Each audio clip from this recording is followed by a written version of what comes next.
Municipal commissioner Hammad Andi Khan ने project director Faheem Ahmed Chachar, media coordinator Bilawal Bhutto Zardari, Waqas Shaukat, vice chairman Arif Panjwani और people's youth organisation के रहनुमा फजल बलोच के हमरा the citizen foundation TCF school का दौरा किया। दौरे के दौरान head of development Asad Shahbaz Khan ने वफद को स्कूल का मुख्तलिफ शोबेजात बशमूल मेडिकल लैब, लाइब्रेरी और वोकेशनल सेंटर का तफसीली मुआयना कराया।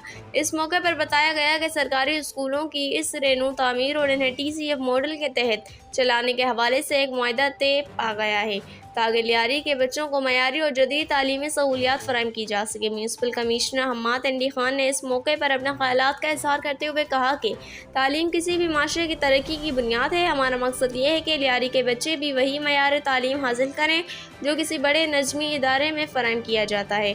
TCF के तावन से सरकारी स्कूलों को जदीद खतूत पर इस्तवार करना एक इनकलाबी कदम साबित होगा। उन्होंने मज़ीद कहा कि बल्दिया, लियारी और महकमा तालीम की मुश्तरका कोशिशों से इलाके के तालीमी निज़ाम में नुमायाँ बेहतरी आएगी।